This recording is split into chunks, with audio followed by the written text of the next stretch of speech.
In today's episode, Amanda asks, how effective is share of voice as a measure? Is there a better way to measure PR? Share of voice is one of my least favorite measures of media and attention. And I totally get where it's coming from, where the interest in it is. Executives care a lot about competitors, and they want to show that what they're doing matters. It comes from a place of a scarcity mindset. It comes from a place of insecurity. In a lot of cases, it comes from an executive looking to justify their continued employment. So I totally get it. But it's got four major flaws. Number one, share of voice is very often denominator-blind, which means it rarely takes into account the whole of a space. If you are working in, for example, say, cybersecurity, and you're a startup, and you're measuring your share of voice versus a peer competitor, that's good. But if you're not measuring against like Semantic, you're not capturing the whole of that particular space. And when you do, it comes out ridiculous, right? You're a rounding error. Second, share of voice is blind to the media landscape as a whole. I always used to laugh when I saw a report saying, well, our company got 38% share of voice last month. No, you didn't. You're competing for the same 24 hours that Netflix is. You're competing for the same 24 hours that YouTube is, that every podcast on the planet is competing for. Your share of voice in terms of your share of the day that you got is going to be like 2.5 seconds of somebody's attention. Third, share of voice is sentiment blind. If you were Equifax in 2017, guess what? You had 100% share of voice for a little while. Why? Because you got hacked.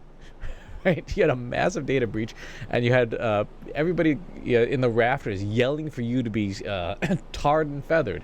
That's not mentions you want, but share of voice doesn't take that into account. And fourth, it's relatively easy to game.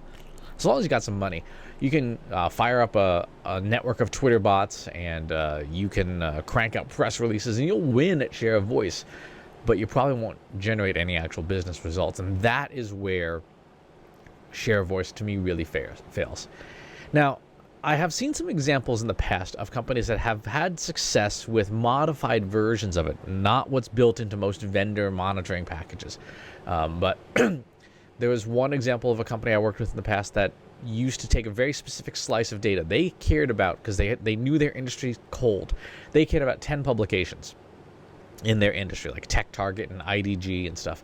And they measured their share of articles that they got in those 10 publications versus competitors. And that was a good way of measuring a very thin slice to see, did they do anything that was newsworthy that got them in those publications? I thought that was a good example. Another company did relevant share. We built some machine learning technology that it was very primitive at the time, and certainly I think I would do it completely differently today. But measuring share of voice in relevant context associated with specific topics. So identifying the topics of an article, and then saying, is this company's share relevant and positive within this? Today you would do that with things like vectorization and much more advanced machine learning. But it is that's a good way of doing it as well, to say, like, was our share positive and relevant? When I worked in a PR agency, I created a system of measurement that looked at a basket of metrics. So search data, like number of inbound links, domain score, scores of relevant articles, URL scores and domain scores, social media mentions, of course, with their sentiment, earned mentions, clickstream traffic, if it was available, which it is, by the way. There are a number of good APIs out there that can get you partial click data, but it will be directionally reasonable. And then paid ad costs, because if you're doing a good job of building a company's reputation, their ad costs should go down. Their cost per click should go down, because the more somebody knows of a brand, the more likely it is that they will click on that brand's ad, right? If you got two ads side by side, one is a company you've heard of, one is a company you haven't heard of, you'll probably click the ad that you've heard of. And that was a good way of measuring a more balanced look at a competitor's overall digital footprint. But here's the thing about share of voice and competitive metrics in general. Again, I get where people see that they're important, but what really matters at the end of the day are your business results. For example, at Trust Insights, in theory, we compete with other analytics and management consulting firms. In theory, we compete with Accenture. In theory, we compete with Deloitte. Our share of voice isn't even a rounding error, right? Versus like a McKinsey or a Bain or a BCG. We're not even close to the same league, right? We're a startup. And so measuring share of voice really is meaningless for our situation right now. If I worked at McKinsey, yeah, maybe I'd want to measure how much more coverage did I get than Accenture or Bain. But it's not relevant for our scale of business.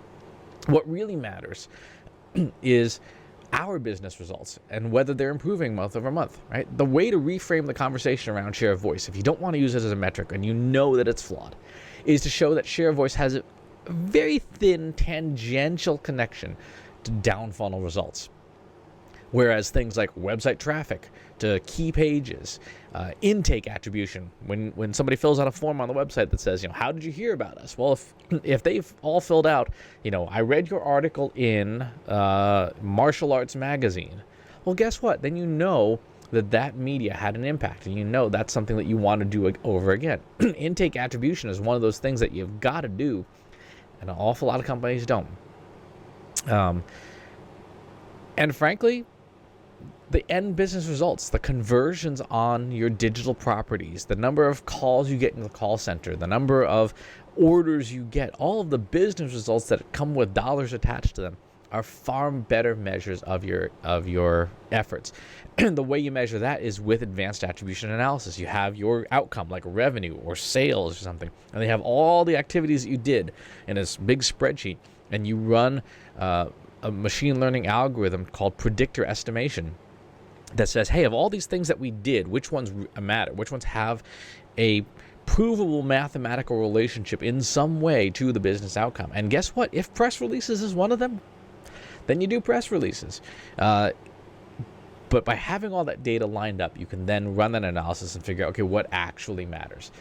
That's how you get away from the share of voice conversation and towards business metrics that have meaning and that drive dollars. Because at the end of the day, especially if you work in public relations, your overall outcome is going to be measured somewhere along the line in dollars, because somebody's going to ask the question, what am I paying for? Right? So that's what you want to be able to answer. So can share a voice if you can, by talking about these other ways of measuring your impact. As always, please leave your comments below. If you have questions, please leave them in the comments. And please subscribe to the YouTube channel and the newsletter. I'll talk to you soon. Want help solving your company's data, analytics, and digital marketing problems? Visit trustinsights.ai today and let us know how we can help you.